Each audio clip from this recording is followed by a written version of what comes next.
Good afternoon. Thanks for being here today. Before we get started, I just want to thank everybody for their patience this week, understanding of our need to go through a thorough process. We have with us today NASCAR Chairman and CEO Brian France and NASCAR President Mike Helton. After they make some brief remarks, we'll take about 4 or 5 questions, and then my team will be here later to help with any follow-ups. With that, we'll turn it over to Mike Helton.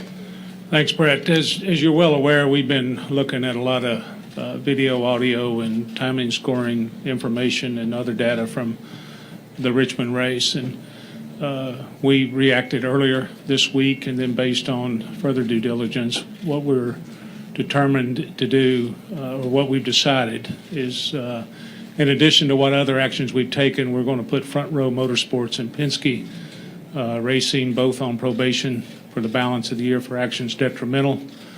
And in addition, we are organizing a mandatory meeting with drivers and owners and crew chiefs for tomorrow to hopefully address and make more clearly the path going forward as it applies to the rules of racing and the ethical part of it. So basically what I'm saying is that we've decided that we will put Front Row and Penske Racing on probation for the balance of the season for actions detrimental. In addition to that, we've decided that due to the totality of the events that were outside of Jeff Gordon's his issues, we're going to add a 13th position to the field, and Jeff Gordon will qualify for the championship this year, Sprint Cup Championship. We believe, in looking at all of it, that there were too many things that altered the event and gave an unfair disadvantage to Jeff and his team, who would have qualified. And I have the authority to do that. We are going to do that. It is an unprecedented and extraordinary thing, but it's also an unprecedented and extraordinary set of circumstances that unfolded in multiple different ways on Saturday night. And we believe this is the right outcome to protect the integrity of which is our number one goal of NASCAR. And Mike mentioned a moment ago, we will be clarifying in a significant way the rules of racing and the rules of the road going forward. And we'll be looking forward to that meeting and addressing the media after that, after we meet with the teams to clarify that with the media and our fan base. All right, we'll take a few questions. We have microphones going around. I think we'll start right here with Jenna Fryer.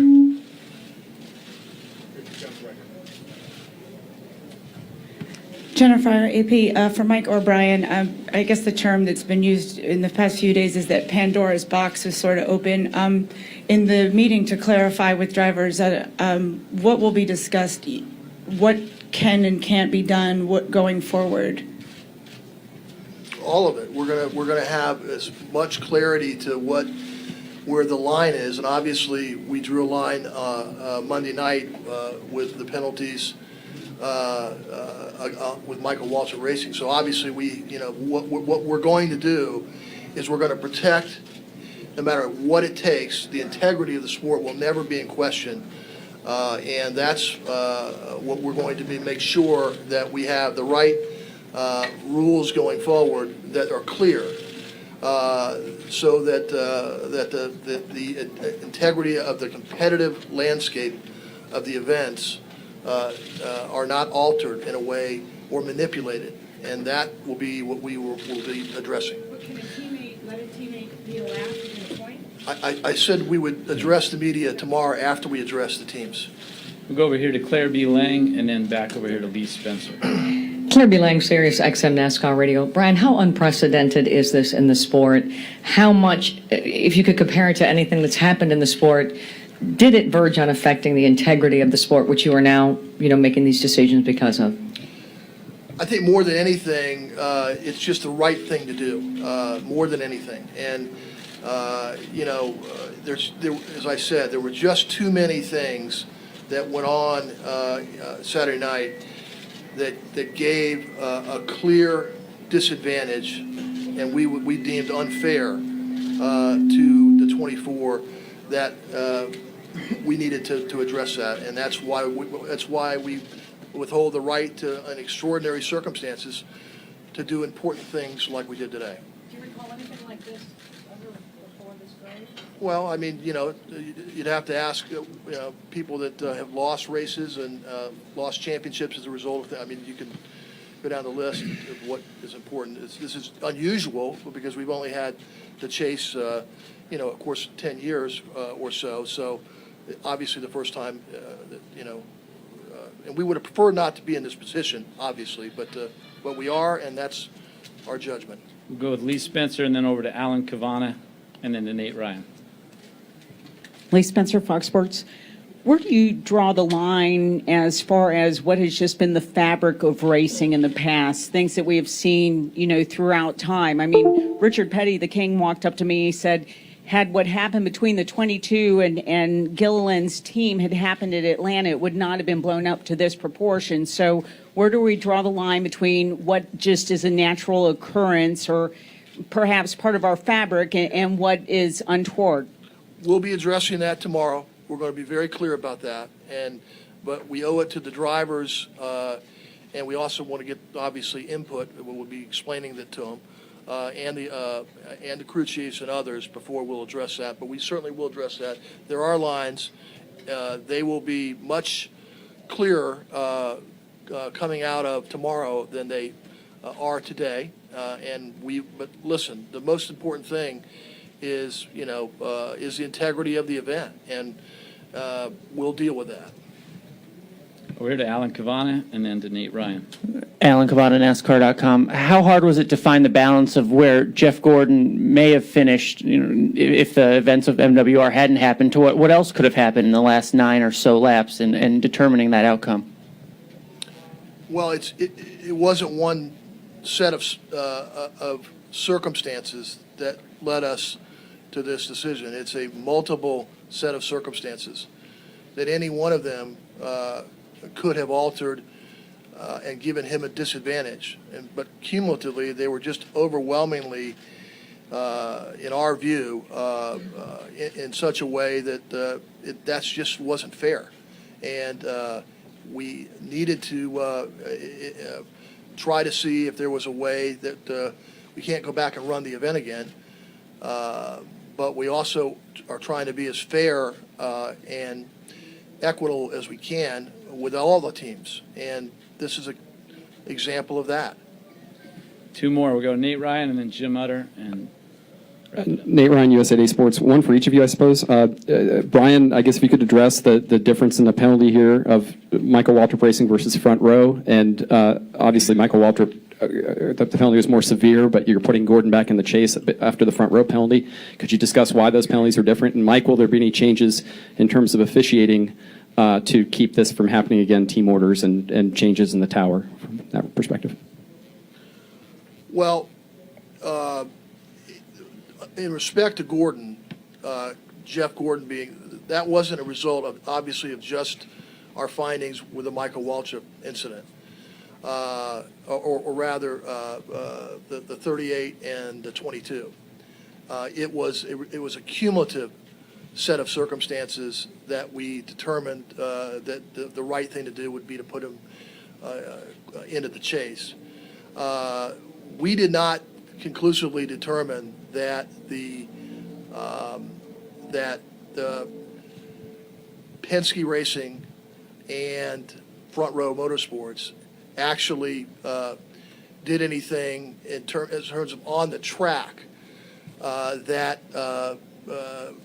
we can conclusively say there was a quid pro quo or altering of the event.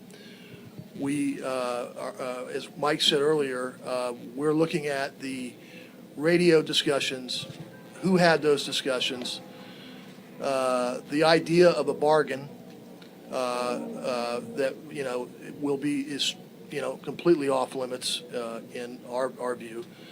But that bargain never, we don't believe that bargain ever happened, and we don't believe anything happened other than the discussions about it, and that's why the probation is, we're sending, we think, an appropriate message there.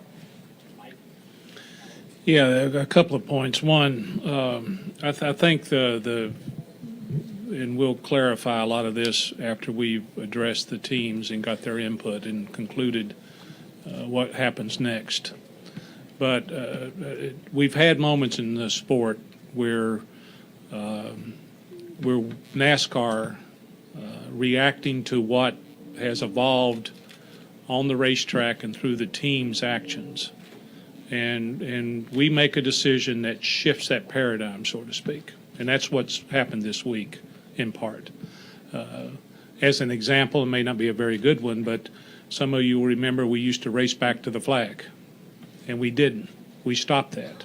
And when we decided that what was acceptable was no longer acceptable, it changed the paradigm. So we for several weeks after that had to define what that meant. So that's kind of the moment we're in that we'll address with the teams and the media and the fans as to what this shift means. As it comes to officiating, that goes along with it. So whatever our decision is on how that changes for the playing field for the teams, we'll have to shift our officiating with it. And as we talked on Monday night, what technologies and what we can use going forward to be more fair and precise and informed about what happens on the racetrack to use in order to regulate the sport, we'll chase that as well. Jim Utter. Jim Uttershaw, Observer for Brian.